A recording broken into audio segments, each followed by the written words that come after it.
নমস্কার। আজকে আমরা স্বামীজি মহারাজের 161তম জন্মদিন বা আবির্ভাব দিবস উপলক্ষে এখানে সমবেত হয়েছি কিছুক্ষণ স্বামীজির কথা একটু আলোচনার জন্য, স্মরণ মননের জন্য। এবং আজকে আমাদের বিষয় ঠাকুরের ধ্যান সিদ্ধ নরেন। এবং এই প্রসঙ্গে প্রবেশ করার আগে রীতি অনুসারে আগে মা সরস্বতীকে একটু আবাহন করে নিই, তারপরে আমরা প্রবেশ করব বিষয়ে। হিয়া কুন্দেন্দু তুষার হার ধবলায়া शुभ्रवस्त्राव्रता या वीणावरदण्डमण्डितकरा या श्वेतपद्मासना या ब्रह्माच्युत शंकर प्रभृतिभिर्देवैः सदा वन्दिता सा मां पातु सरस्वती भगवती निःशेषजाड्यापहा। ओम गुरुर्ब्रह्मा गुरुर्विष्णुर्गुरुर्देवो महेश्वरः गुरुरेव परब्रह्म तस्मै श्री गुरवे नमः। हे कृष्ण करुणा सिंधो दीनबंधो जगतपते गोपेशा गोपिकाकान्त राधाकान्त नमोस्तुते।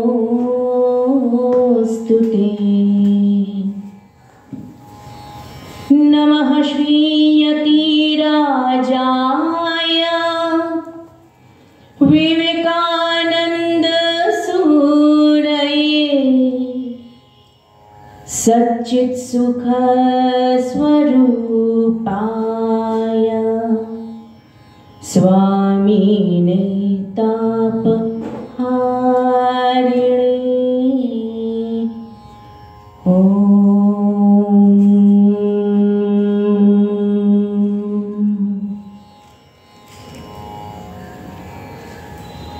আমাদের বিষয়টি আজকে একটু অন্যরকম বা একটু গভীর। ঠাকুরের ধ্যান সিদ্ধ নরেন। আমরা শ্রী শ্রী রামকৃষ্ণ কথামৃত পড়তে গেলেই দেখতে পাই সেখানে ঠাকুর এই কথা উল্লেখ করছেন। কখনো বা বলছেন নরেন সহস্রদল, এই কথাটিও আমরা পাই। আরো অনেক কিছুই বলেছেন, শুধু এইটুকু আমরা আজকে আলোচনা করছি। তো এই কথার আগে মানে ঠাকুর যে বলছেন ধ্যান সিদ্ধ স্বামীজিকে, সেই প্রসঙ্গে বলার আগে আমি এইটুকু আগে বলতে চাই ধ্যান বিষয়টা কি।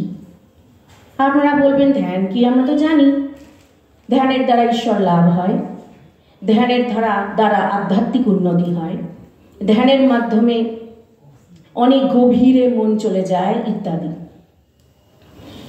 কিন্তু ধ্যানকে যদি খুব সরল ভাষায় আমরা বলতে চাই তাহলে বুঝবো, আমাদের আগে বুঝতে হবে ঠাকুর কিন্তু বলেননি যে নরেন ঈশ্বর সিদ্ধ, বলেননি যোগ শক্তি সিদ্ধ, বলেননি যে নরেন ব্রহ্ম সিদ্ধ।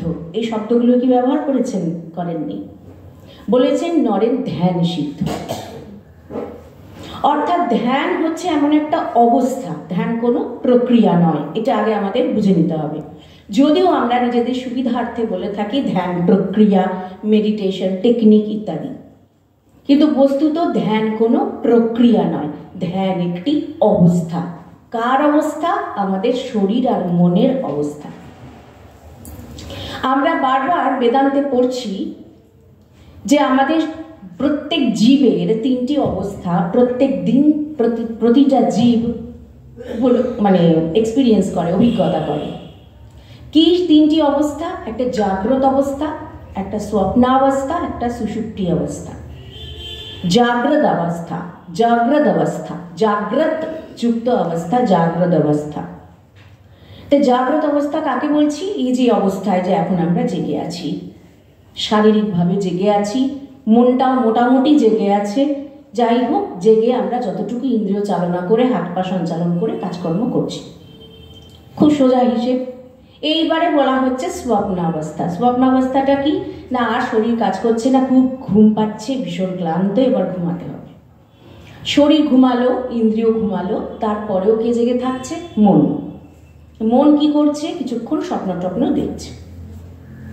আমাদের সব স্বপ্ন প্রত্যেকদিন মনে থাকে না, সেটি বৈজ্ঞানিকরাও বলছেন যে রোজই আমরা স্বপ্ন দেখি, কিন্তু রোজ আমাদের স্বপ্ন মনে থাকে না। ভালো কথা, এইটিও বোঝা গেল। এবার কথা হচ্ছে স্বপ্নাবস্থা গেল। এবারে যখন মনও ক্লান্ত হয়ে পড়ছে, মন যখন ক্লান্ত হয়ে গেল, যেহেতু শরীরের তুলনায় মন অনেক সূক্ষ্ম, তাই সে অনেকটা বেশি কাজ করতে পারে, সেই জন্য সে আরও বেশিক্ষণ কাজ করলো। এবারে সেও খুব ক্লান্ত হয়ে ঘুমিয়ে পড়ল। এবার যখন সে ঘুমিয়ে গেল, তখন যে অবস্থাটা সেটি হচ্ছে গাঢ় নিদ্রা। সেটিকে আমরা আমাদের দর্শন শাস্ত্রের ভাষায় বলছি সুষুপ্তি অবস্থা। সুষুপ্তি মানে সুন্দর সুপ্তি, এখন সুষ্ঠু সুপ্তি। সুপ্তি মানে ঘুম, খুব ভালো ঘুম, একদম গাঢ়, সাউন্ড স্লিপ। ওই সময়টা এমন একটা অবস্থা থাকে যে আমরা কিচ্ছু টের পাই না, কি হচ্ছে না হচ্ছে আশপাশে কিচ্ছু আমাদের জানা থাকে না। আমাদের আগামীকাল ভুলে গেছি, গতকাল ভুলে গেছি, নিজেদের নামধাম ঠিকানা পর্যন্ত ভুলে গেছি, এরকম একটা অবস্থা। এই তিনটে অবস্থা কিন্তু মোটামুটি রোজই, যাদের কিনা গাঢ় ঘুম তেমন হয় না তবুও মাঝে মাঝে হয়ে যায়। অনেকের ঘুম পাতলা, অল্পেতেই একটু শব্দ হলো ঘুম ভেঙে গেল, এরকম অনেকেই আছেন।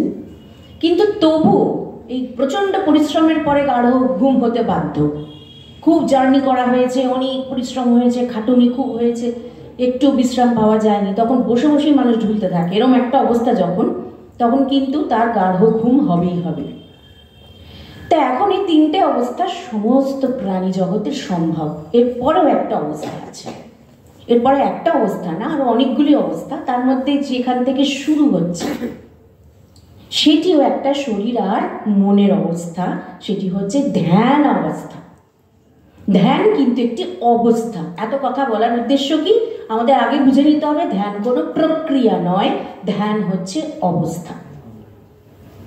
আর এই ধ্যান অবস্থাটা কার হয়? আমাদের দেহের এবং মনের। আমরা মন দিয়েই তো ধ্যান করি, তাতে কি হলো? মন দিয়ে ধ্যান যখন খুব গাঢ় অবস্থায় পৌঁছায়, তখন আমাদের শরীরও শান্ত হয়ে যায়, শরীরও স্থির হয়ে যায়। যেমন অবস্থায় শরীর আছে তেমনই আছে, সে নড়েও না চড়েও না। কারণ ধ্যান তখন একটা যেন গভীর ঘুমের মতনই অবস্থা তৈরি করে, যদিও সেটা ঘুম নয়।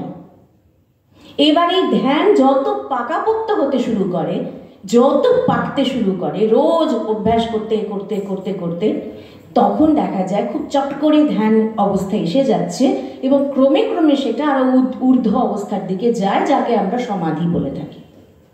কখনো সবিকল্প, তারপরে নির্বিকল্প, এবং সমাধির অনেক প্রকারভেদ আছে। আজকে সমাধি প্রসঙ্গ নয় আমাদের, আজকে আমাদের ধ্যান প্রসঙ্গ। এবার কথা হচ্ছে, ঠাকুর বলছেন নরেন ধ্যান সিদ্ধ, অর্থাৎ ধ্যান নামক যে অবস্থাটা, যেটা আমরা আমাদের দর্শন শাস্ত্রের ভাষায় ধ্যান বলছি, নরেনের সঙ্গে অর্থাৎ শ্রীমান নরেন্দ্রনাথের সঙ্গে একদম বাচ্চা বয়স থেকেই দেখা গেছে, ছোট্টবেলা থেকেই তার একটা ভীষণ তাদাত্ম্য রয়েছে। নরেন মানেই ধ্যান, আর ধ্যান মানেই নরেন। এবং এই যে তার গোটা জীবনের ইতিহাস আমরা তার বায়োগ্রাফিতে, তার জীবনীতে দেখতে পাচ্ছি। ওই ছোটবেলায় বন্ধুদের সঙ্গে নিয়ে ধ্যান খেলা, সেই থেকে তার এরকম তার প্রকাশগুলো বোঝা যেত। এবং সাপ এসে বসে আছে, সবাই ভয় পালিয়ে গেছে, নরেন কিন্তু জানেই না যে সাপ এসে বসে আছে। তাই এইরকম ঘটনা সবাই ঝলক ছোটবেলা থেকে নরেনের চরিত্রে দেখতে পাচ্ছিলেন। ধীরে ধীরে দেখা গেল সেটি আরো পরিপক্কতা এবং আর একটা অন্য দিকে সেটা যাওয়া শুরু করলো। সে ইতিহাস না বললেও চলবে, আপনারা সবাই জানেন।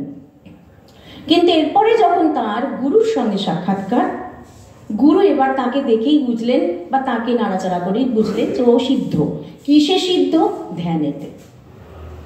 যে ধ্যানেতে সিদ্ধ তার পক্ষে কিছু অসম্ভব এই জগতে নেই, কারণ তার মনটা তার বশে। এবারে সে মনটাকে সে যেদিকে নিক্ষেপ করবে সেখান থেকেই যা নেবার সে নিয়ে নেবে। মনকে সে নিয়ে খেলা করতে পারে, যে ধ্যানেতে সিদ্ধ। তাই সেই জন্য আমরা দেখতে পাই শ্রীমান নরেন্দ্রনাথকে ছোটবেলা থেকেই যে কোনো রকমের প্রতিভা সবেতেই একদম ঊর্ধ্বে। কি খেলাধুলা, কি পড়াশোনা, কি গান বাজনা, কি কুস্তি লড়া, কি লাঠি খেলা, কি জিমন্যাস্টিক, কিছুতে বাদ নেই। 10 বছর বয়সে ওইটুকু বাচ্চা আর একটা ছোট বাচ্চাকে এই বিবেকানন্দ রোডে এইখানটাতে তার বাড়ির সামনে দেখতে পাচ্ছেন একটা গাড়ি আসছে, আর বাচ্চাটা মায়ের হাত থেকে ছিটকে গিয়ে হয়তো গাড়ির নিচে চলে যাবে। সেই জন্য ওই 10 বছর বয়সে তিনি কিরকম লাভ দিয়ে গড়িয়ে গিয়ে ছোট বাচ্চাটাকে রেস্কিউ করছেন, উদ্ধার করছেন। এই যে প্রত্যুৎপন্নমতিতা, এখানে সবাই বলবে শ্রীমান নরেন্দ্রনাথের বিরাট হৃদয়। হৃদয় তো বড় অবশ্যই, কিন্তু অনেকে হৃদয় বড় হওয়া সত্ত্বেও করতে পারেন না, কারণ তার প্র্যাকটিস নেই। শরীরকে আর মনকে সেই যথাসময়ে সঞ্চালন করার যে প্র্যাকটিসটা, সেটা থাকে না। মন চাইছে গেল গেল গেল গেল, বাচ্চাটা গেল, হয়তো সে এইরকম একটা রিফ্লেক্সে চেঁচাবে বড় জোর, এই দেখো দেখো, ধরো ধরো, তোমার বাচ্চা পড়ে যাচ্ছে। কিন্তু নিজে যে প্রম্পট মনে চিন্তা আসলো, সঙ্গে সঙ্গে মস্তিষ্কে সেই সংবেদন পৌঁছলো, দৃষ্টি যখন গেছে, আর সঙ্গে সঙ্গে অ্যাকশন নেওয়ার যে অবস্থাটা, প্রম্পট, একটু সেখানে দাঁড়াবার বা সময় নেওয়ার ব্যাপার নেই। এটি কি করে সম্ভব? দীর্ঘ অভ্যাস থাকলে তবে। তাহলে এখন ওইটুকু বাচ্চা ছেলে কবে অভ্যাস করলো? কেউ তো দেখতে পায়নি তাকে। 10 বছর তার বয়স মাত্র। আসলে এগুলো তার আগে করা ছিল, এগুলো তার আগের ইনকারনেশনে সব কমপ্লিট হয়ে আছে। তার ধ্যানেতে তিনি সিদ্ধ। তাই যেদিকে তিনি মস্তিষ্ককে ব্যবহার করছেন সেই দিকেই তিনি জয়লাভ করছেন। যেদিকে তার দৃষ্টি আর গেল সেখান থেকে তিনি সবটা তুলে নিলেন। তার চিত্ত চঞ্চল হওয়ার কোনো অবকাশ আসছে না। ক্লাসরুমে বসে গল্প করতে করতে ক্লাস টিচার এসে পড়াচ্ছেন, তারপরেও ক্লাসের পড়াও শোনা হচ্ছে, আবার গল্প গুজবও হচ্ছে। পড়ায় কি বলা হচ্ছে সেটাও তার মাথায় যাচ্ছে। তার মানে অ্যাটেনশন স্প্যানটা কতটা বেড়ে গেছে।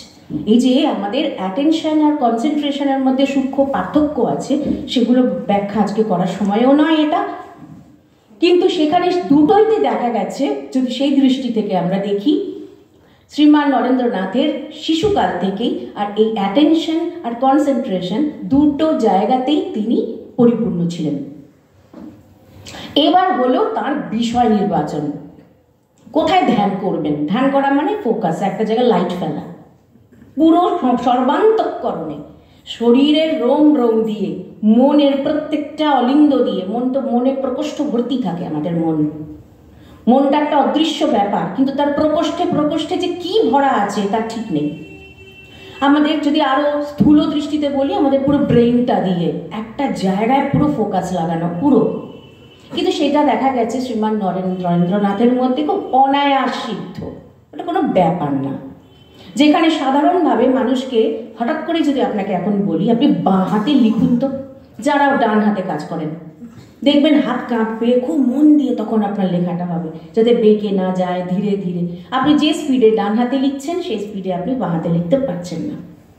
তো তার যখনই আপনি বাঁ হাতে লেখার চেষ্টা করতে যাবেন দেখবেন আপনার কনসেন্ট্রেশন বেড়ে গেছে। তখন আর আশপাশে কি হচ্ছে ওদিকে ধ্যান নেই, আপনার কাগজের দিকে ধ্যান আছে, আপনি কি লিখছেন সেটার দিকে ধ্যান আছে।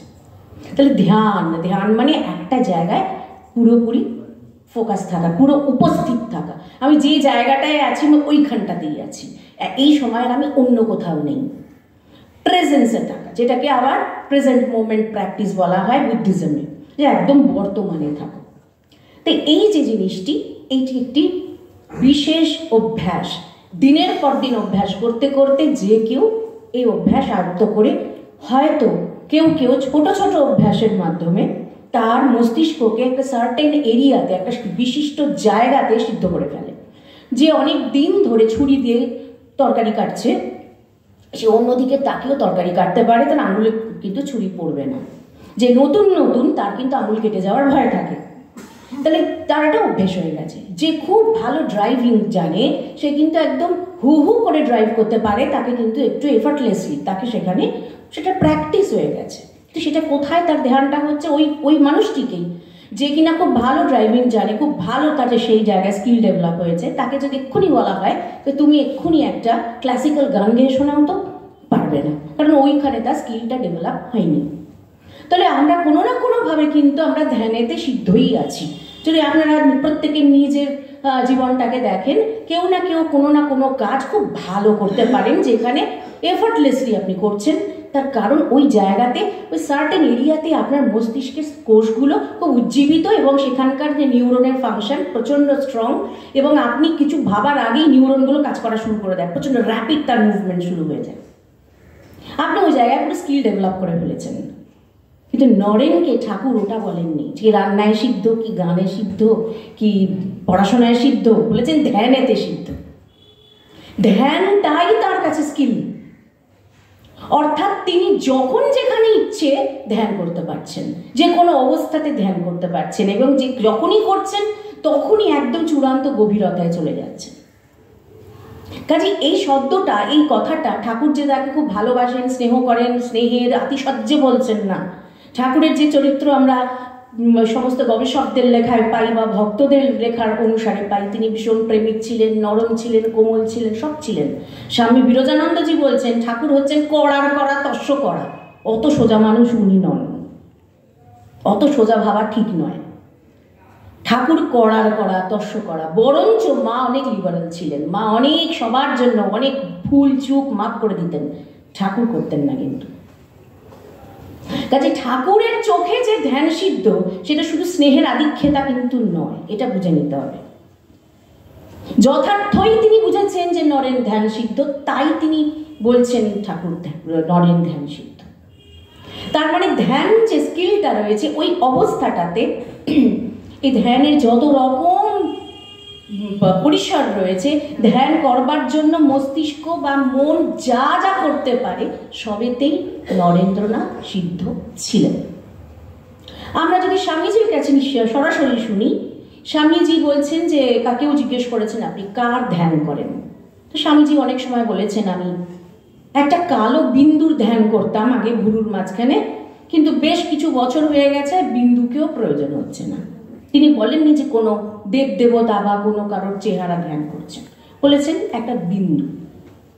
সে বিন্দুকে ধ্যান করতে করতে দেখা গেছে যে তিনি বলেছেন এখন আর সে বিন্দুও দরকার হচ্ছে না, আমার সবসময় ধ্যানের অবস্থায় হয়ে যায়, নিজে নিজেই হয়ে যায়। এটা স্বামীজি বলছেন। আবার দেখুন, স্বামীজি আমাদেরকে প্রত্যেকটা সময় এনকারেজ করছেন ছোটবেলা থেকেই প্রাণায়াম এবং ধ্যানাভ্যাস আর শরীর চর্চা, এগুলো তো আছেই, কিন্তু প্রাণায়াম এবং ধ্যানাভ্যাসের কথা তিনি বারবার বলছেন ছোট থেকে অভ্যাসের জন্য। তাহলে তো সেই শিশু আস্তে আস্তে যখন বেড়ে উঠছে, সে যেদিকে মন দেবে সেইটাই পুরোপুরি আত্মস্থ করতে পারবে। তাই চিত্ত চঞ্চল হওয়ার সম্ভাবনা থাকছে না, এবং সময় নষ্ট হচ্ছে না। সব থেকে বড় কথা, এক পাতার পড়া পড়তে যদি সারাদিন লেগে যায়, এটা খুব ভালো ব্যাপার নয় সেটা। তো সেই জন্য স্বামীজিকে দেখতে পাচ্ছি একটা বইকে হাতে স্পর্শ করে তিনি বইয়ের মধ্যে কি আছে বলে দিচ্ছেন, লাইব্রেরি ফাঁকা করে ফেলছেন। হ্যাঁ, এরকম একটা অবস্থা। আবার কোন শক্তির জোরে তিনি কন্যাকুমারীতে, এটা একটা অদ্ভুত ঘটনা, সত্যি চোখে না দেখলে আজকের যুগেও বোঝা যায় না। আমরা যেটুকু আন্দাজ করতে পারি, এখন তো ফেরি হয়ে গেছে, আমরা লঞ্চে যাচ্ছি বা রকে গিয়ে পৌঁছাচ্ছি, ওখানে গিয়ে ঘুরে বেড়াচ্ছি, অত সুন্দর মেমোরিয়াল, বিবেকানন্দ মেমোরিয়াল, ওখানে ঘুরছি, ছবি তোলা হচ্ছে, কত কি হচ্ছে।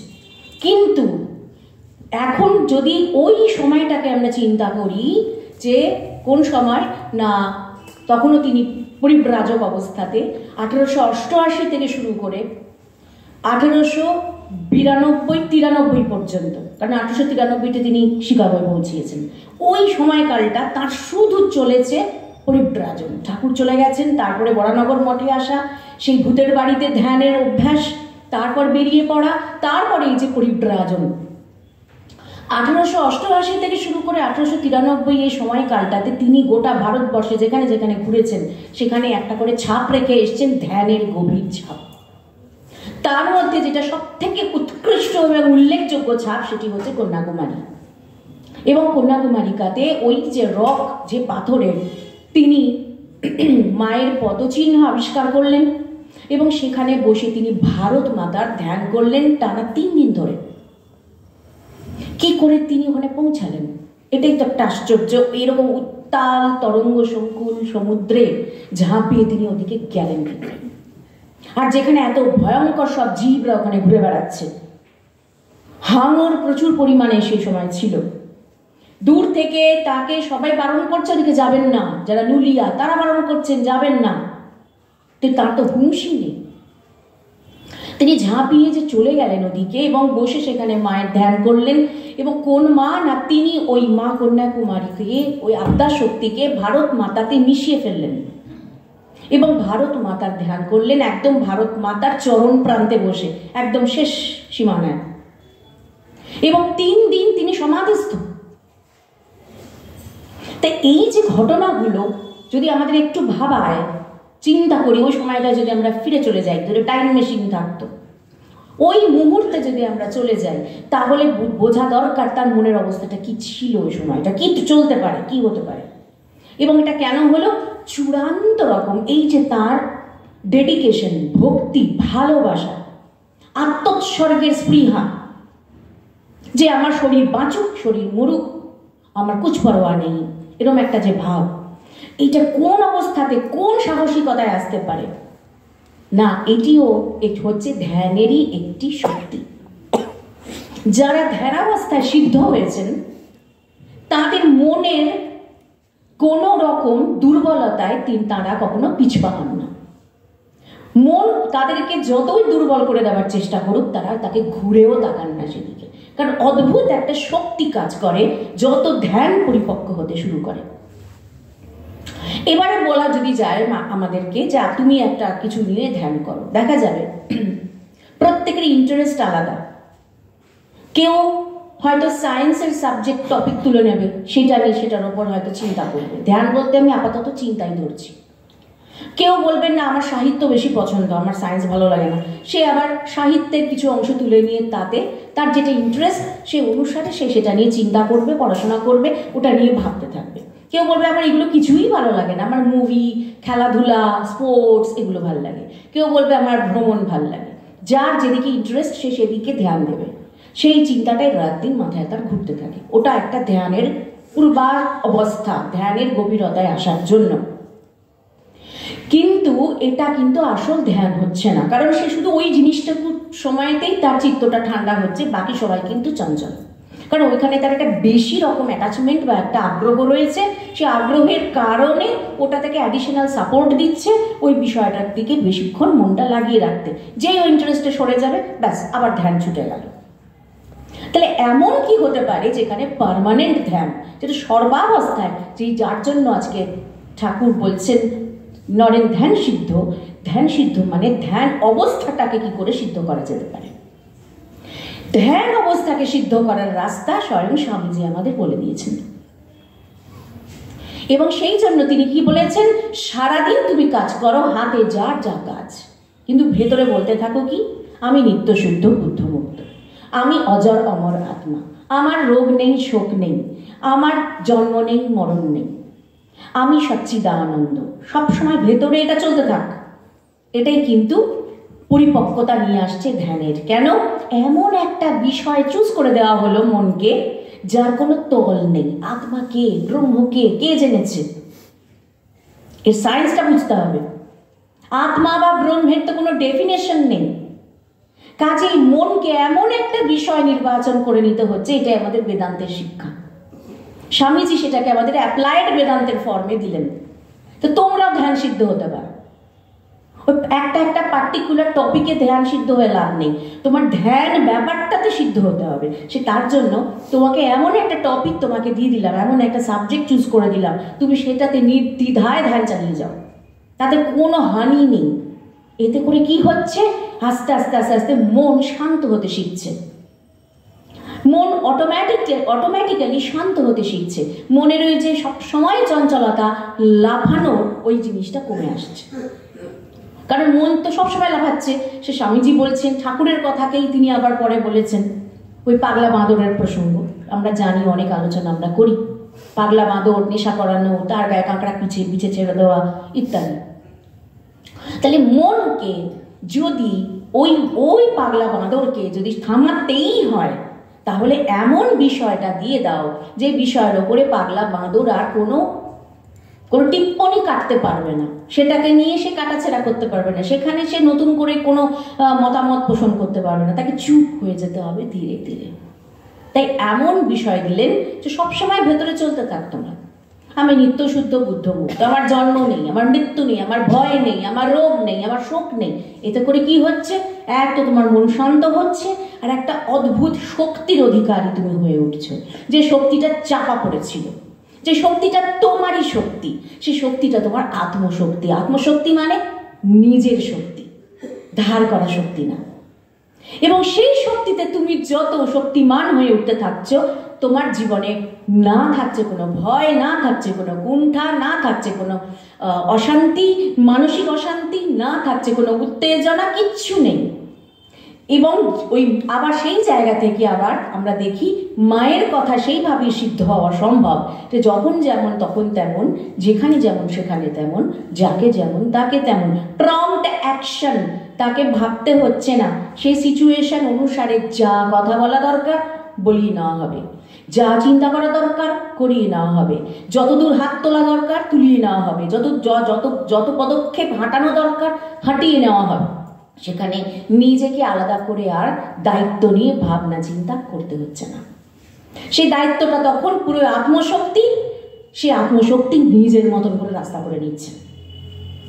তো এই যে আসল ব্যাপার, সেটা সারাক্ষণ যদি আজে বাজে চিন্তায় মনকে লগ্ন না রেখে শুধু মনকে প্রশিক্ষণ দেওয়া যায়, মনকে এইভাবেই শেখানো যায় যে কি না আমি কে, না আমি নিত্য শুদ্ধ বুদ্ধ মুক্ত ইত্যাদি।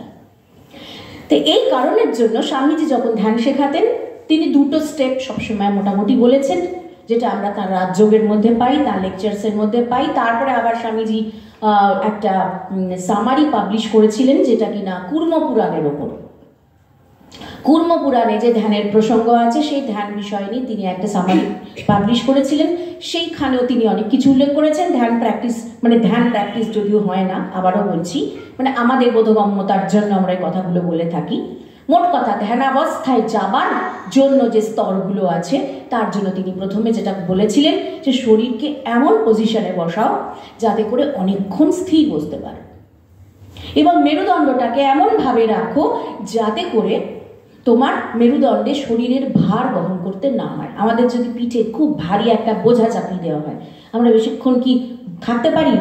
আমাদের পিঠ ব্যথা হয়ে যায়। তাই শরীরটাও ভীষণ ভার বোধ হয় যদি আমরা ঠিকঠাক না বসি। মেরুদণ্ড সেই ভার নিতে পারে না, তখন একটা অস্বস্তি হয়।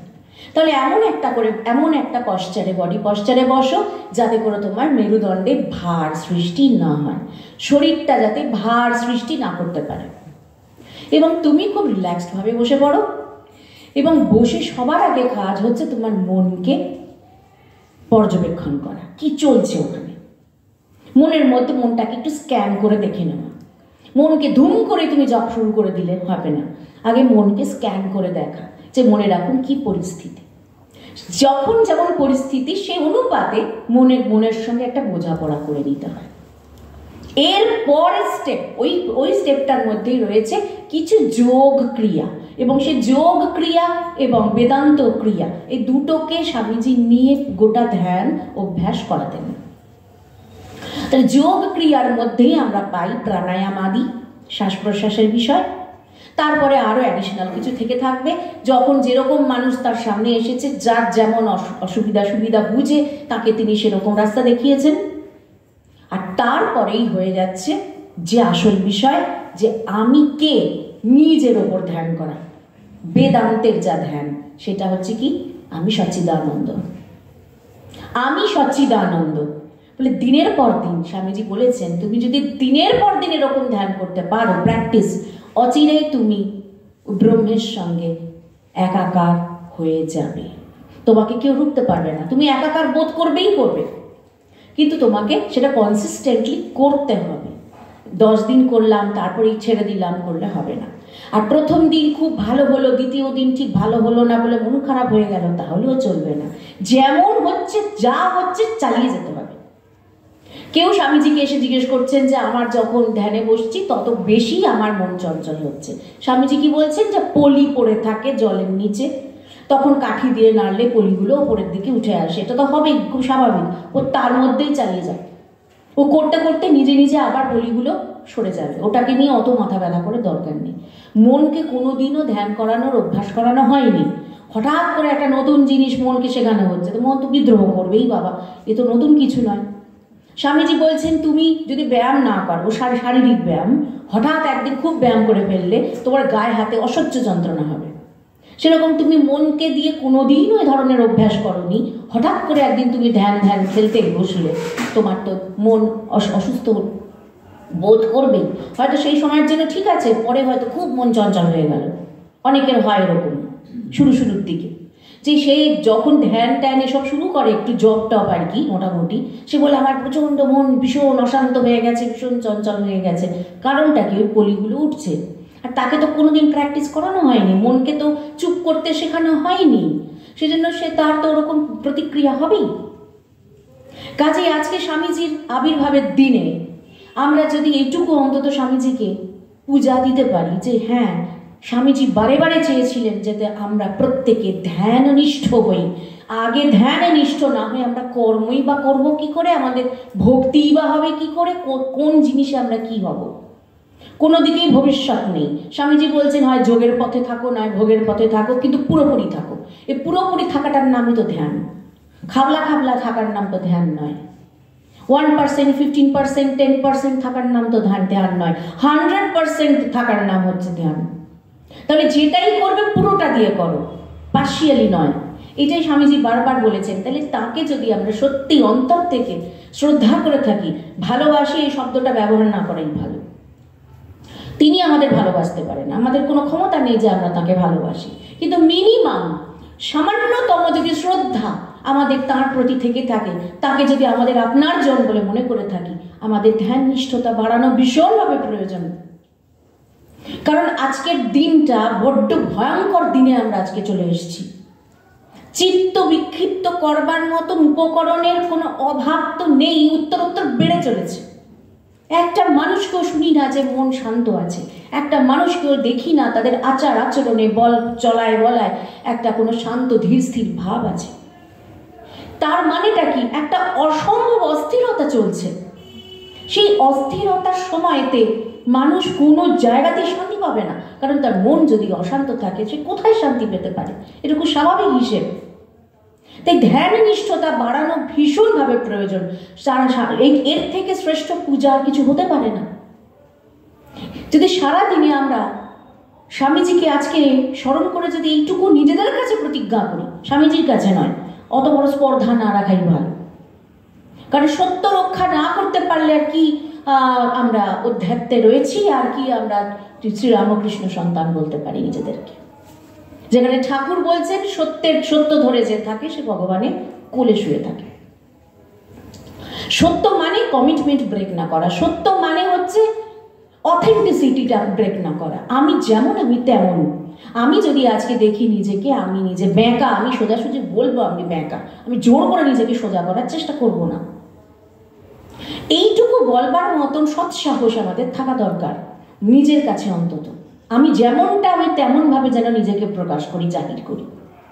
যেটুকু স্বামীজি সিস্টার নিবেদিতাকে বলছেন, যেটা বলবে সেটা কিন্তু নিজে বুঝে জেনে উপলব্ধি করে বলবে।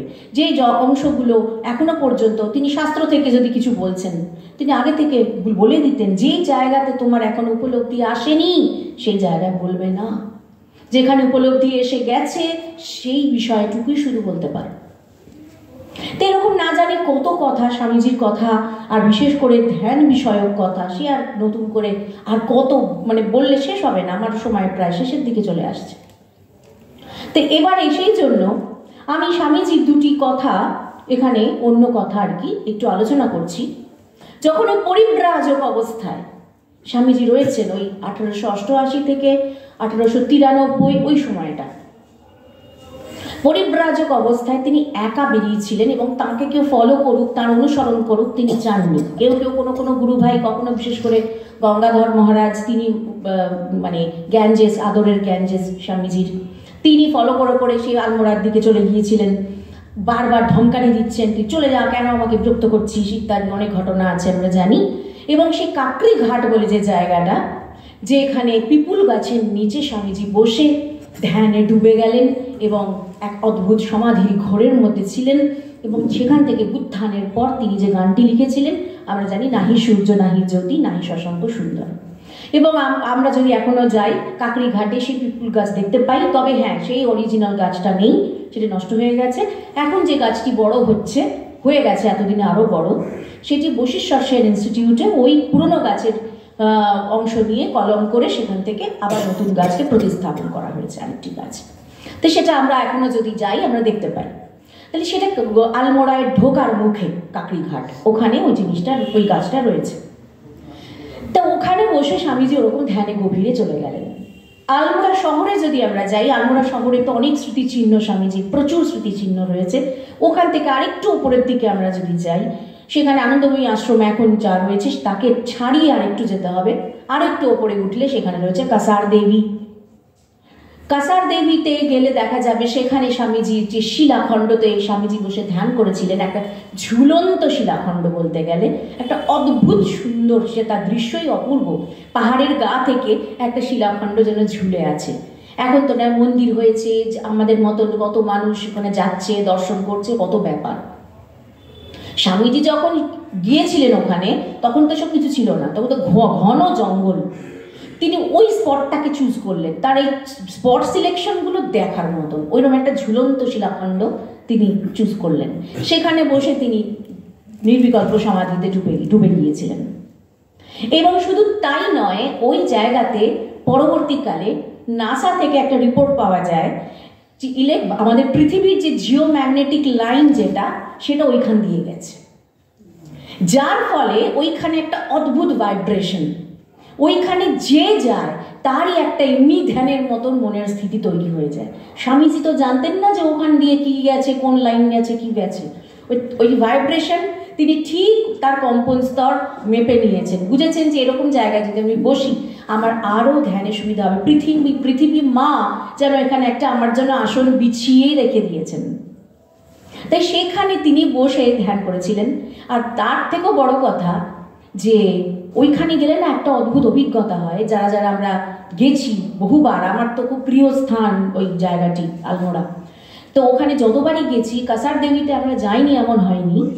এবং ওখানে গেলে দেখা যায় যে ওখানে সব সময় না একটা পাহাড়ি বাতাস চলছে, শুধু ওই জায়গাটাতে, আর কোথাও না। এবং ওখানে রয়েছে বড় বড় পাইন গাছগুলো আছে, বড় বড়। বসতে অসুবিধে হচ্ছে, এদিকে কোথাও কি বসানো যাবে? হয়তো উনি দেখতে পাচ্ছেন না। হ্যাঁ, তা এখন কথা হচ্ছে কি, যে ওখানে যে পাইন গাছগুলো রয়েছে সেইখানে বাতাসের ধাক্কায় যে একটা শব্দ উঠছে, ওখান থেকে যেন ভালো করে চোখ বন্ধ করে যদি শোনা যায়, মনে হচ্ছে না ওম শোনা যাচ্ছে। এবং ওই যে একটা অদ্ভুত একটা হিমেল ঠান্ডা পাহাড়ি বাতাস সারা বছর ওখানে ওই কাসার দেবী ওই জায়গাটাতে সারাক্ষণ ওই বাতাস চলছে। এবং সেটা কিসের কারণে বলতে পারবো না, ভৌগোলিক এমন অবস্থান পাহাড়গুলির, কি ব্যাপার জানি না। আবার জিওম্যাগনেটিক লাইনের কোনো প্রভাব থাকলেও থাকতে পারে, সেটা বলতে পারছি না। কিন্তু ওখানে বাতাসটা সবসময় অনুভব করা যায়, কিন্তু ওখান থেকে বেরিয়ে এলে আর নেই। কিন্তু তারপর যেরকম নর্মাল সেরকম, কিন্তু একটা পার্টিকুলার একটা অন্য ধরনের বাতাস ওখানে অনুভব করা যায়। তাহলে এই ধরনের কত যে অভিজ্ঞতা স্বামীজি জীবনী থেকে পাওয়া যায়। আর এই ধ্যান প্রসঙ্গে সে তো বলার ইয়ত্তা নেই। তিনি যখন সহস্রদীপ উদ্যানে ওই পাশ্চাত্যে নিয়ে যেতেন, ধ্যানের শিবির করেছিলেন এবং টেন্ট খাটিয়ে তারপরে তিনি সবাইকে যেখানে যেখানে এক একটা স্পট সিলেক্ট করতেন স্বামীজি, যে এখানে আজকে আমরা রাত্রিবাস করব বা 7 দিন এখানে থাকা হবে, টেন্ট খাটানো হলো, এবারে সবাই এখানে রোজ ধ্যানে বসা হবে। এবার প্রত্যেক দিন স্বামীজি একটা করে ধ্যানের বিষয় নির্বাচন করে দিতেন, যে আগামীকাল এই বিষয়ের উপর ধ্যান হবে, এরকমভাবে। কোনো কোনো দিন স্বামীজির খুব প্রিয় একটি টপিক ছিল মানুষের জন্য, সিংহের হৃদয় ধ্যান করো। সিংহের হৃদয় ধ্যান করো। আমাকে একজন অদ্ভুত প্রশ্ন করেছিল, সিংহের হৃদয় মানে কি সিংহের হাড়টাকে ধ্যান করতে হবে? তার এইটুকু বোঝারও মেরিট নেই, মানুষের মেরিট কোথায় চলে যাচ্ছে, এটাই খুব অদ্ভুত লাগে। এদিকে তিনি কিন্তু খুব হাইলি কোয়ালিফাইড, কিন্তু তার কিরকম অদ্ভুত জিজ্ঞাসা এলো কি করে আমি জানি না। সিংহের হৃদয় মানে কি? সিংহের টেনাসিটি, সিংহের মানসিকতা, সিংহের টেম্পারামেন্ট, এটাই তো বলতে চেয়েছেন। বলে আচ্ছা স্বামীজি যে বললেন যে সিংহের হৃদয়, হৃদয় মানে কি হৃৎপিণ্ডটা? সিংহের হৃৎপিণ্ড কেমন জানি না তো। কি এই ধরনের ব্লান্ট প্রশ্ন এক্সপেক্টেড নয় মানুষের থেকে। তাহলে এখানেই আমাদের বোঝা দরকার আমাদের হিউম্যান ব্রেনের কত ক্ষয় হচ্ছে, এবং যার কারণে যে কথাটা আমি বহু জায়গায় বহুবার বলে থাকি, যে একটা সায়েন্স কি বেশ বলে জার্নালে বেরিয়েছিল, গোল্ড ফিশের যেখানে অ্যাটেনশন স্প্যান 10 সেকেন্ড, সেখানে একটা ইউথ, এখনকার যুগের যুবকদের এই অ্যাটেনশন স্প্যান এসে দাঁড়িয়েছে 8 সেকেন্ডে মাত্র। টানা 8 সেকেন্ডের বেশি মনকে এক জায়গায় বসাতে পারছে না। তাহলে কি দুরবস্থা হচ্ছে আমাদের দুরবস্থার কারণই হচ্ছে মানব জাতি কেন এই দুরবস্থার দিকে যাচ্ছে। সে অন্য একটা গোল্ড ফিশের থেকেও তার নিম্ন অবস্থা, তার কারণ মনে তার বশ নেই। ধ্যান তো অনেক দূরের প্রসঙ্গ, সামান্যতম মনের ওপর তার বশ নেই। তাহলে সেই জন্য আমাদের খুব চিন্তার বিষয় এটা। অনেকে বলে যারা আধ্যাত্মিক বিষয় নিয়ে বেশি গাঁড়াঘাটা করে, জগতের কথা সে ভাবে না। খুব ভুল কথা। জগতের কথা বেশি ভাবনা আসে, খুব সামূহিক দিক থেকে ভাবনাটা আসে, অনেক গভীরতা থেকে ভাবনাটা আসে, অনেক দূরদর্শিতা থেকে ভাবনাটা আসে, যার জন্য তখন ওইটা ভেবে ভয় লাগে যে আগামী আরও 10 বছর বাদে পরের জেনারেশনটা আরও কত ব্লান্ট হেড নিয়ে জন্মাবে জানি না, ব্লান্ট মেরিট নিয়ে আসবে জানি না। ভয়, ওটাই ভয়, আর কিছু ভয় নেই। কিন্তু কারণ বিলাস ব্যসন সুযোগ সুবিধার কিচ্ছু অভাব এখন নেই সেদিক থেকে। কিন্তু যেটা আসল অভাব ঘটে যাচ্ছে, একটা অদ্ভুত যান্ত্রিকতা, যেন কোনো সেন্স নেই, কোনো রকম যেন সংবেদনশীলতা নেই, কোনো অনুভূতি প্রবণতা নেই। তার কারণটাই হচ্ছে আমাদের চিত্তের ওপরে, মনের ওপরে কোনো নিয়ন্ত্রণ নেই, কোনো রকম তাতে কোনো রকম অধিকার নেই। মন আমাদের অধিকার করে রেখেছে, কিন্তু মনের ওপর আমাদের অধিকার আমরা হারিয়ে ফেলছি। তাই এটা খুব অ্যালার্মিং মোমেন্ট কিন্তু এখন। তাই আজকে স্বামীজির আবির্ভাবের দিনে যদি আমরা নিজেদের কাছে নিজেরা অথেন্টিক থেকে নিজেদেরকে বিচার করি যে আমার অ্যাটেনশন স্প্যান কতটা, অন্য লোককে দেখতে আমার দরকার নেই, আমি আমাকে দেখব আমার নিজের অ্যাটেনশন স্প্যান কতটা। আমি একটা জিনিস যখন পড়ছি বা একটা জিনিস যখন শুনছি, একটা জিনিস যখন ভাবছি, কোনো একটা বিশেষ টপিক, আমি কতটা মনটা কতটা সময় দিয়ে সেটাকে এক নাগাড়ে শুনছি, এক নাগাড়ে ভাবছি। কারণ এক নাগাড়ে যে এতক্ষণ কথা হচ্ছে, এই সময়টা তো যদি আপনারা বিচার করেন, আমি তো এক নাগাড়ে বলে যাচ্ছি, আমার মন এখন বলাতেই আছে, কোনো অসুবিধে নেই, এটা বুঝতে পারছি, বলার মধ্যেই আমি আছি। কিন্তু শোনাটা খুব চ্যালেঞ্জিং। শোনার সময় মনটা কতটা এখানে কতক্ষণ থাকছে, আবার কতক্ষণ এদিক যাচ্ছে ওদিক যাচ্ছে, রাস্তায় যাচ্ছে, পাড়ার মোড়ে যাচ্ছে, তেলে ভাজা খেতে যাচ্ছে, পান্তুয়া খেতে যাচ্ছে, আগামীকাল কোথায় যাব সেখানে যাচ্ছে। হ্যাঁ, তাহলে এই মনটা কার কত দূর কোথায় যাচ্ছে। মনের সঙ্গে লড়াইয়ের দরকার নেই, মনকে একটু অবজার্ভ করা। স্বামীজি কি বলেছেন? আগে ধ্যানে বসে মনের সঙ্গে মনকে স্ক্যান করো, মনটাকে দেখো তার এখন পরিস্থিতি কি, সে কি করছে, চুপচাপ বসে সমীক্ষা করে দেখো, ভালো করে ইন্ট্রোস্পেক্ট করো, দেখো দেখো দেখো করে দেখো মনের পরিস্থিতি। সেই তারপর তুমি এসো যোগের প্রক্রিয়া, প্রাণায়াম। এবং মনের যখন যেমন অবস্থা তার জন্য তেমন প্রাণায়াম কিন্তু করা দরকার। এটা আমি নিজে যা অভিজ্ঞতা থেকে বলছি, আমার নিজস্ব প্র্যাকটিস থেকে বলছি। রোজ এক প্রাণায়ামে কাজ হয় না। যেদিন মনের যেরকম পরিস্থিতি সেই অনুসারে যদি একটা অ্যাডিশনাল সাপোর্ট দিতে হয়, সেরকম একটু ব্রিদিং দিলে সঙ্গে সঙ্গে মনটা আয়ত্তে চলে আসে। ব্রিদিং সাপোর্ট, এটাই যোগের সাহায্য। আর তারপর যার যে বিষয়টা নির্বাচন করবে, যদি সে মনে করেন পরীক্ষা, আমাকে সামনে একটা পরীক্ষা আছে এবং পরীক্ষার পড়া আমাকে তৈরি করতে হবে, ওই ব্রহ্ম আত্মা ওগুলো ছেড়ে দিলাম, আমাকে পরীক্ষার পড়া তৈরি করতে হবে, তাহলে এখন আমার মনটাকে আমি কি করব? তাহলে মনকে বোঝানো হবে আমি এখন অঙ্ক করতে যাচ্ছি, অমুক বিষয়টা প্রচণ্ড টাফ লাগছে, ভয় লাগছে, পারবো তো, পরীক্ষায় লিখতে পারবো তো, এরকম টেনশন হচ্ছে যে না, পরীক্ষার মনকে বোঝানো হবে এবারে, মন তুমি অঙ্ক শিখে গেছো, ব্যাস। এটা জোর একটা অ্যাফার্মেশন দেওয়া। এবং তুমি শিখে গেছো শুধু না, তুমি একদম যা তোমার কাছে উত্তর চাওয়া হয়েছে তুমি দিতে পেরেছো। এবং তার সঙ্গে সঙ্গে এবার শুরু করতে হয় পরবর্তী ধাপ। সেই ধাপটা কিরকম না, যে আমি অনন্ত, অনন্ত শক্তির অধিকারী, সুতরাং মন সামান্য একটা অঙ্ক করতে পারবে না, একটা সামান্য অঙ্ক। এইভাবে যদি যার যেটা সমস্যা, একটা ছাত্রের কাছে একটা অঙ্ক খুব বিরাট ব্যাপার, তার কেরিয়ার ওরিয়েন্টেড একটা চ্যালেঞ্জ। একজন যার বাড়িতে বিশাল বিপদ এসছে, কি হবে সে বুঝতে পারছে না, তার বিপদে সে সম্মুখীন হবে কি করে বুঝতে পারছে না, পুরো থরথর করে হাত পা হয়তো কাঁপছে, তাকে ওই সময় আরো বেশি করে ধ্যান করা দরকার যে মন তুমি সমাধান ঠিক বের করে ফেলবে, কারণ আমি অনন্ত শক্তির অধিকারী, তুমি তো আমার মন। তাকে শুধু ঠিক সাপোর্ট দিয়ে চলা, ঠিক মেসেজটা পৌঁছে দেওয়া। যদি সেইভাবে মনকে এইভাবে ফিড করতে পারে, খাওয়াতে পারে, মন কিন্তু কোনোদিন বিট্রে করে না, এটা আমি হলপ করে বলছি। লোকে বলেন মন নাকি বিট্রে করে, একদম না। মনকে যদি আমরা যা শেখাবো মন সেটা রিপিট করে, ইকো করে। শুধু ছোট বাচ্চারা করে না, যা বলা যায় ওরা রিপিট করে। তোতা পাখিরা কি করে, যেটা করা যাবে সেটাই ওরা, যদি বলে মিঠু সেও বলবে মিঠু, ভালো আছিস ও বলে ভালো আছিস। বাচ্চারাও কিন্তু তাই করে, বাচ্চাদের সামনে যা বলা যায় ওরা কপি করবে সেটা। আমাদের মনও কিন্তু তাই। কাজে মন কোনোদিন বিট্রে করে না, এটা খুব ভুল ধারণা। মনকে কেমন করে আমি খাওয়াচ্ছি, তাকে তার খাদ্য কি আমি নির্বাচন করে দিচ্ছি, তাকে কেমন করে আমি সুস্থ রাখছি, সে দায়িত্বটা পুরো আমার। তাই যে এইভাবে তার মনকে আস্তে আস্তে আস্তে আস্তে সুশিক্ষিত করে তোলে, একদিন সে ধ্যান সিদ্ধ হয়ে উঠতে থাকে। ধীরে ধীরে ধীরে তার অ্যাটেনশন স্প্যান বাড়তে বাড়তে বাড়তে বাড়তে, এই যে যেমন শুনছি স্বামীজি 3 দিন ধ্যানে বসে আছেন, যীশু খ্রিস্টের কথা জানি 40 দিন টানা তিনি নির্বিকল্প সমাধিতে ছিলেন। তো এগুলো কোনো গল্প কথা না, এটা সম্ভব। কারণ অ্যাটেনশন স্প্যানটা এমন বেড়ে গেছে, মনটা থেমেই গেছে ওই ঘন্টা, এবং মনের আর কোনো চঞ্চলতা নেই। এমন একটা বিষয় দেওয়া হয়েছে মনকে, সেই বিষয়তেই সে আটকে গেছে। সেই বিষয়টা ঈশ্বর হোক, ব্রহ্ম হোক, আত্মা হোক, আর অঙ্ক হোক, আর ভূগোল হোক, সেটা কোনো কথা নয়। কিন্তু আগে মনকে প্রশিক্ষণ করাই হচ্ছে ধ্যান।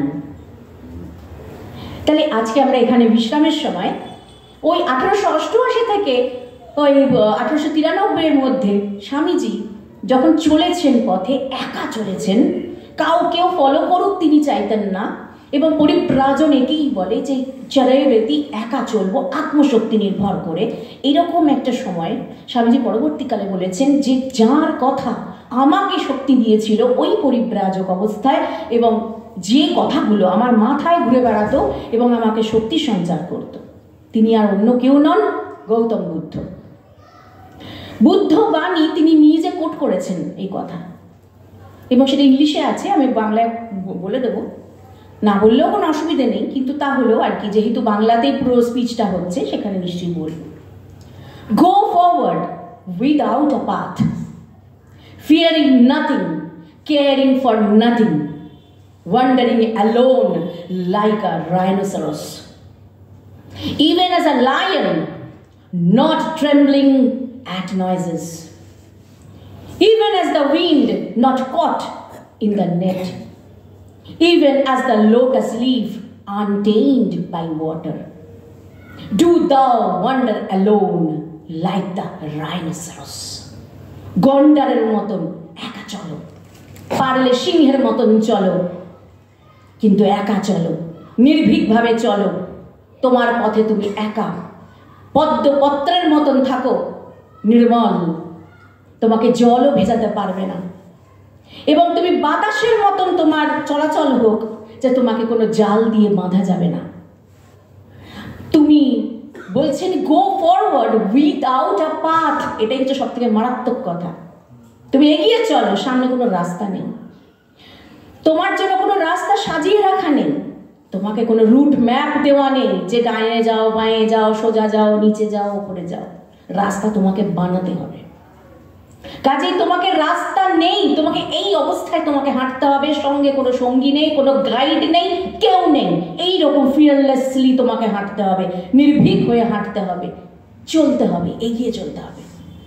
এই গৌতম বুদ্ধের এই কথাগুলো স্বামীজির ছিল তখন সেই সময়কার শক্তি, সেই সময়কার ধ্যান, তার পথ চলার ধ্যান মন্ত্র ছিল গৌতম বুদ্ধের এই কথাগুলি। তাই আজকে বিরামকালে স্বামীজি এইটুকু বাণী স্মরণ করে বিশ্রাম দেব। তিনি ওই ধ্যান, প্রতিদিন ধ্যান প্র্যাকটিসের কথা তিনি বারবার আমাদের কাছে বলছেন, রোজ ধ্যানে বসো, রোজ অভ্যাস করো। এবং আমার এই প্রসঙ্গে আমার নিজের গুরুদেবের কথা বলছি, পরম পূজনীয় স্বামী আত্মানন্দ তীর্থজি, তিনি বলেন সংকল্প রাখবে, যদি মনে করো প্রথম দিন থেকে যে আমি আধ ঘন্টা বসবো, সেটা যেন কোনোদিন 29 মিনিট হয়ে 59 সেকেন্ডও না হয়ে যায়। যদি তোমার 1 সেকেন্ড বাড়ে, 30 মিনিট 1 সেকেন্ড, খুব ভালো, অধিকন্তু না দোষায়, কিন্তু সেটা যেন কমে না যায়, এটা খেয়াল রাখবে। কারণ আমাদের টেন্ডেন্সি হচ্ছে কমিয়ে ফেলা, এটা আমাদের মনের প্রবণতা। অনেকটা করে ফেলেছি, আজ ভালো লাগছে না, ঘুমিয়ে যাই, কি আজকে ছেড়ে দিই, একটু উঠে পড়ি, একটু গল্প করি, বেরিয়ে আসি। কাজে ওই জায়গাটা একটু মেনটেন করা দরকার। সেটা আমাদের গুরুদেব খুব বলেন যে যেটা যার সংকল্প, যে অতটা দায়িত্ব নিয়ে বলতে পারবে না প্রথমেই যে আমি আধ ঘন্টাই পারবো, ঠিক আছে 15 মিনিট বলো কি 10 মিনিট বলো, কিন্তু সেটা নিজের কাছে কমিটেড থাকো, অথেন্টিক থাকো, ওখানে কাচুপি চলবে না। এটা বাইরের লোক নয়, তুমি কাকে ঠকাবে, তুমি নিজেকেই ঠকাবে। তাহলে আমি যদি মনে করি আমি 10 মিনিট বসবো, তো আমি 10 মিনিটই যেন বসি, ওইটুকু সংকল্প আমার নিজের কাছে নিজে রাখতে হবে, রেখে আমাদের এই প্র্যাকটিসটা রোজ করতে হবে। এবং তারপর স্বামীজি কি বলছেন, and after daily practising you can attain the oneness with God. He who has given up all attachments, all fear and all anger, he whose whole soul has gone unto the Lord, he who has taken refuge in the Lord, whose heart has been purified with whatsoever desire he comes to the Lord, he will grant that to him. Therefore worship him through knowledge, love and renunciation. এটাই স্বামীজির কথা। এবং তিনি এটা কোনখানে বলেছিলেন না, যে রাজযোগ প্রসঙ্গ, কিন্তু সেটা কুর্ম পুরাণে যে ধ্যান প্রক্রিয়া ইত্যাদি আছে সেগুলো বলতে গিয়ে তিনি এই কথাগুলো উল্লেখ করেছিলেন। তাহলে আজকে বিরামকালে আমরা সে ধ্যানরত শিবস্বরূপ স্বামীজিকে একটু ধ্যান করব, আর একদম শেষে একটি স্বামীজিকে প্রণাম মন্ত্র দিয়ে বিশ্রাম দেব। এবং প্রণাম মন্ত্রটি 2018 সালে আমার দ্বারাই লেখা হয়েছিল, আমি লিখেছি বলবো না, আমার দ্বারা লেখাটা এসেছিল। তো সেই প্রণাম মন্ত্রটি স্বামীজিকে উৎসর্গ করে আজকে বিশ্রাম দেব। তাই শেষের দিকেই আমরা চলে আসি সেই গানে, বিখ্যাত আমাদের ভক্ত ভৈরব গিরিশ ঘোষের লেখা গান,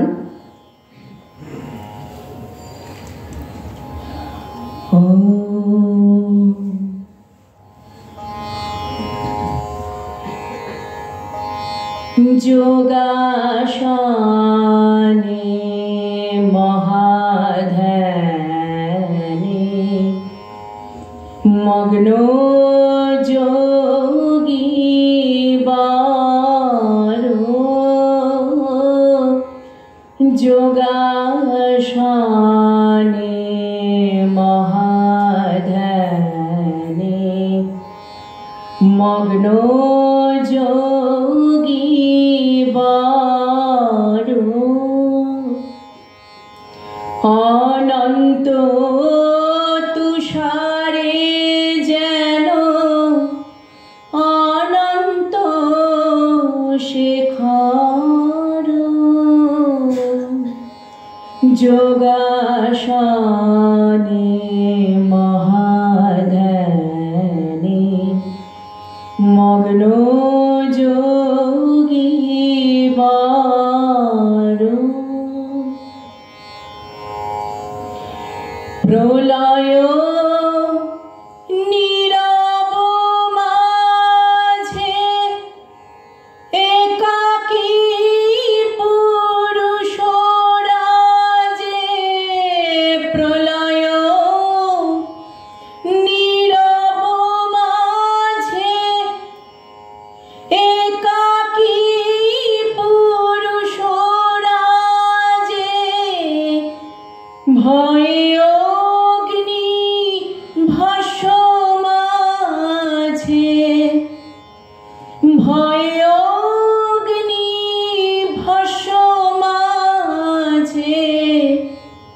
ধাকে কালে বারো যোগাসনে মহাধ্যানে মগ্ন যোগী বারো শিশু শোষে নাহিয়ার অন্ধকার নিরাকার এক নাই দুই আর প্রকৃতি নিথার শিশু শোষে নাহিয়ার অন্ধকার নিরাকার এক নাই দুই আর প্রকৃতি নিথার কালবদ্ধ বর্তমানে বোমকেশ বোমপানে কালবদ্ধ বর্তমানে বোমকেশ বোমপানে নিত্য সত্য পূর্ণ জ্ঞানে নিত্য সত্য পূর্ণ জ্ঞানে পূর্ণ মহেশ্বর যোগাসনে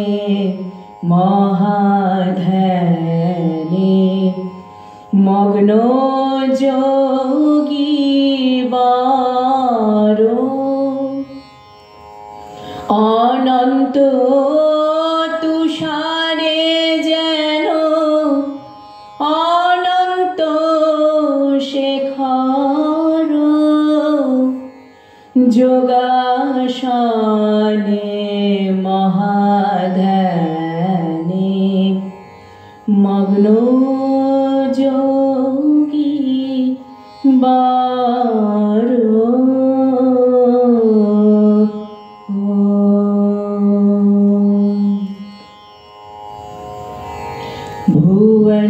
भुवनेश्वरी तपः प्रसादाय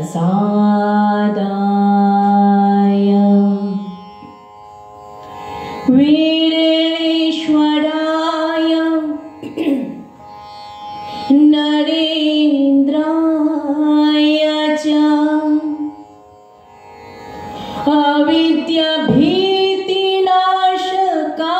अविद्याभीतिनाशकाय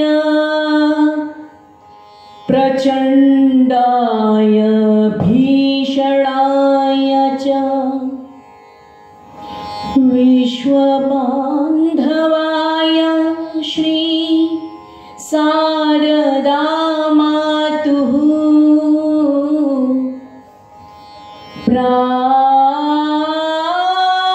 प्राणप्रतिमा सुपुत्राय च श्रीरामकृष्णस्य द्वितीय विग्रहाय प्रेम स्वरूपाय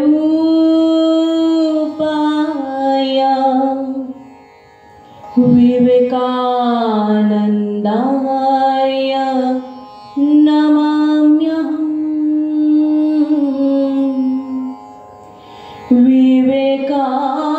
विवेकानन्दाय नमाम्यहम्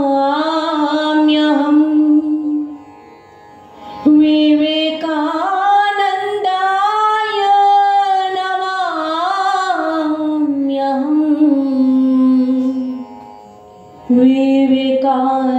विवेकानन्दाय नमाम्यहम् ॐ पूर्णमदः पूर्णमिदं पूर्णात् पूर्णमुदच्यते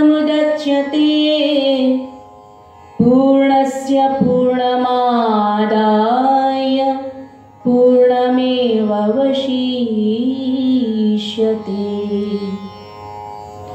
ॐ सर्वे भवन्तु सुखिनः, सर्वे सन्तु निरामयाः, सर्वे भद्राणि पश्यन्तु, मा कश्चित् दुःखभाग् भवेत्, मा कश्चित् दुःखभाग् भवेत्। हरिः ॐ तत्सत्। ॐ शान्ति शान्ति शान्तिः। ॐ